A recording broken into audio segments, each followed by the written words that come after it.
Hello friends, चलिए के इस वीडियो में आप लोगों का स्वागत करती हूँ। तो चलिए आज स्टार्ट करते हैं। सिंगल एंट्री मोड पे एंट्री करना सीखते हैं हम लोग। इस वीडियो में सिंगल एंट्री मोड पे एंट्री करना सीखेंगे। आप लोग इतना ध्यान रखें कि सिंगल एंट्री मोड मतलब पेमेंट वाउचर में होता है और रिसीव वाउचर में होता है और कॉन्ट्रा वाउचर में। उसके अलावा सिंगल एंट्री मोड आप कहीं पे यूज़ नहीं कर सकते। तो चलेंगे हम लोग वाउचर में। वाउचर के लिए भी प्रेस करेंगे और हम जैसे कि हमने वाउचर भी प्रेस किया है तो पेमेंट वाउचर आ रहा है डायरेक्टली। तो हम मोड चेंज करना पहले सीखेंगे। कंट्रोल एच प्रेस करेंगे तो डबल एंट्री मोड और सिंगल एंट्री मोड। तो मैं डबल एंट्री क्लिक करके बताती हूँ। इसमें क्या होता है, डेबिट और क्रेडिट आता है। तो यहाँ डेबिट है, आप सी यहाँ पे प्रेस कर देंगे तो यहाँ पे फिर क्रेडिट आ जाएगा। तो डबल एंट्री मोड में हमको याद रखना पड़ेगा कि कौन सा खाता डेबिट होगा कौन सा क्रेडिट होगा। और सिंगल एंट्री का फ़ायदा ये है कि हमें कुछ याद नहीं रखना है, बस जनरली काम कर लेना है।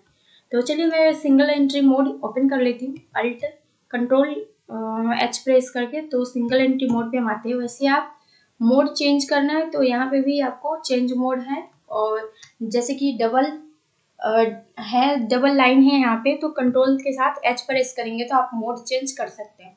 तो मैंने कंट्रोल के साथ एच प्रेस कर लिया और हमें सिंगल एंट्री मोड को हमने पसंद कर लिया, चूज कर लिया। तो स्टार्ट करते हैं सिंगल एंट्री मोड। तो इसमें हमें क्या है, अभी अकाउंट क्रिएट करना पड़ेगा किसी बैंक का। तो मैं इंडसइंड बैंक शायद मैंने क्रिएट किया हुआ है, तो मैं वापस से क्रिएट करूँगी। अगर वापस से दोबारा होगा तो ये एक्सेप्ट नहीं करेगा। तो बैंक का लेजर मैं क्रिएट कर रही हूँ तो बैंक अकाउंट में आएगा और मैं इसमें बैलेंस डाल देती हूँ 50,000 बैंक में।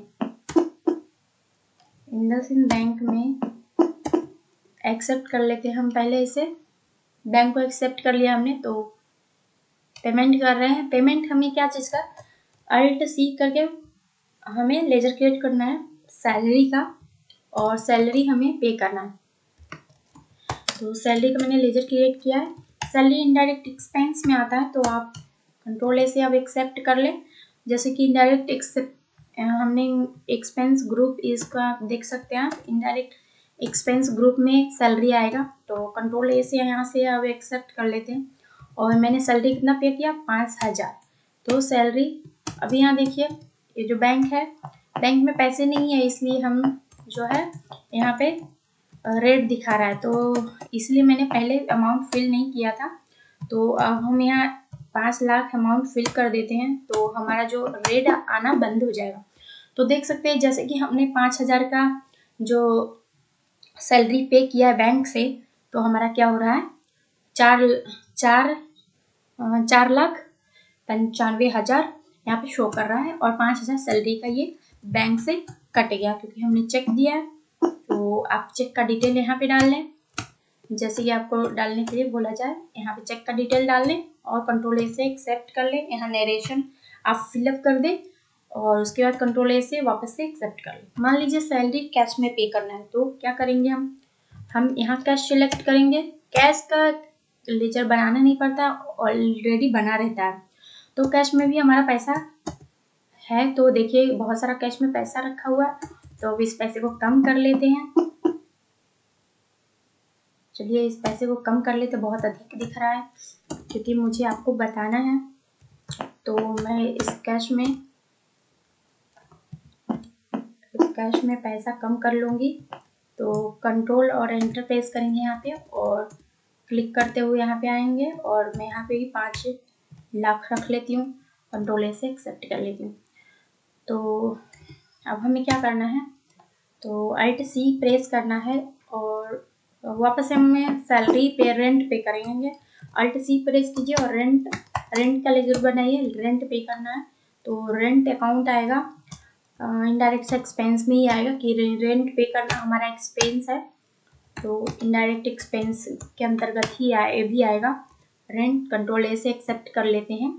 कंट्रोल मैंने प्रेस कर दिया और एक्सेप्ट हो चुका है। तो मैं 1200 क्या करूँगी, यहाँ पे सैलरी रेंट का पे कर दूंगी। तो देखिए यहाँ पे घट गया। चलिए मैं 10,000 लेके बता देती हूँ। देखिए यहाँ पे घट गया। ओके, तो मुझे 1200 ही पे करना है तो मैं 1200 पे कर लेती हूँ। तो रेंट का मैंने 1200 पे कर दिया। तो अब चलिए रिसीव वाउचर में, तो उसके लिए F5 प्रेस करेंगे। तो आप देख सकते हैं उसके लिए हम F5 यानी कि फंक्शन की के साथ F5 प्रेस करना है, F6 सॉरी, रिसीव के लिए, रिसीव वाउचर के लिए F6 प्रेस करेंगे और हम रिसीव करेंगे किसे, SBI में, इंडसइंड बैंक में रिसीव करके हमारा पैसा कहाँ आएगा, इंडसइंड बैंक में। तो हम किससे रिसीव कर रहे हैं, हमारा डेटर होगा कोई जो देगा हमें पैसा। तो हमारा बालाजी ट्रेडर्स, हमारा बालाजी ट्रेडर्स है जो सन्डे डेटर ग्रुप में आएगा, जो हमें पैसा दे रहा है, देने वाला देनदार है हमारा। तो ये हमारा ये बालाजी ट्रेडर्स का सारा डिटेल यहाँ पे फिलअप कर लेना है और यहाँ इस तरह से यहाँ पे सारा एड्रेस वगैरह फिलअप कर लेना है और इसको कंट्रोल ए से एक्सेप्ट कर लेना है। तो मैंने एक्सेप्ट कर लिया है और बालाजी ट्रेडर्स के यहाँ से 50,000 हमें मिलने वाला है। तो देखिए आप, जैसे हम 50,000 की एंट्री करेंगे वैसे यहाँ पे पैसा बढ़ जाएगा। तो कंट्रोल ए से एक्सेप्ट कर ली।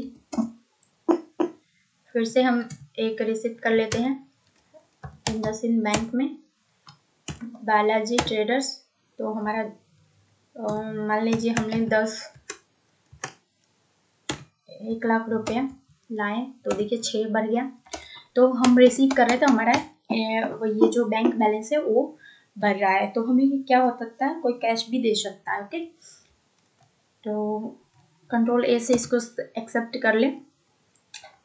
मान लीजिए हमें किसी ने कैश दिया, तो यहाँ पे कैश सिलेक्ट करेंगे और मान लीजिए बालाजी ट्रेडर्स से मुझे कैश मिल रहा है तो 45,000। तो कैश का जो बैलेंस होगा वो कैश का बैलेंस भी बढ़ जाएगा। तो देखिए कैश का बैलेंस भी बढ़ चुका है। अब हमें क्या, कॉन्ट्रा का, मैंने रिसीव का बता दिया, कॉन्ट्रा का बता दिया और F4 से हम कॉन्ट्रा वाउचर में जाएंगे। कॉन्ट्रा में क्या होता है कि हमने किसी बैंक में पैसा डिपॉजिट किया, मान लीजिए 10,000 रुपये मैंने डिपॉजिट किया इंडसइंड में। तो हम इंडसइंड बैंक अकाउंट चुनेंगे यहाँ पे और कैश डिपॉजिट किया है कितना, 1 लाख डिपॉजिट कर देते हैं। चलिए 1 लाख कर देते हैं। तो फिर इस तरह से आप एंटर प्रेस करते जाओ और 1 लाख में कितना 2,000 का नोट है, कितना 1,000 का नोट है, कितना 500 का है, उसका डिटेल आपको यहाँ पे दे देना है। कंट्रोल ए से इसको एक्सेप्ट कर लेना है। यहाँ पे आपका बैंक नेम, ये सब बैंक का डिटेल दे देना है। कंट्रोल ए से एक्सेप्ट कर लेना है। तो इस तरह से एंट्री तीनों हो गई कंट्रा में। और मान लीजिए SBI में हम डाल रहे हैं, तो यहाँ पे जो जिस बैंक में आप अगर डालते हो उसे अकाउंट में लेना है। कंट्रोल ए से, कंट्रोल C से क्रिएट करेंगे SBI बैंक अकाउंट। तो हमने बैंक अकाउंट के ग्रुप में लेना है। कंट्रोल ए से एक्सेप्ट कर लीजिए, बाकी डिटेल डाल दीजिए और हमें कैश प्राप्त हुआ है 10,000। तो कंट्रोल ए से एक्सेप्ट कर लिए, SBI में डिपॉजिट हो गया 10,000 रुपया। और फ्रेंड्स, हमने तीन आपको बता दिया है, 3 एंट्रीज बता दी हैं और सिंगल मोड में। मिलते हैं नेक्स्ट वीडियो में। वीडियो को देखिए और बार बार प्रैक्टिस करें। वीडियो देखने के लिए धन्यवाद। वीडियो को लाइक करें, सब्सक्राइब करें और शेयर भी करें। Thank you so much.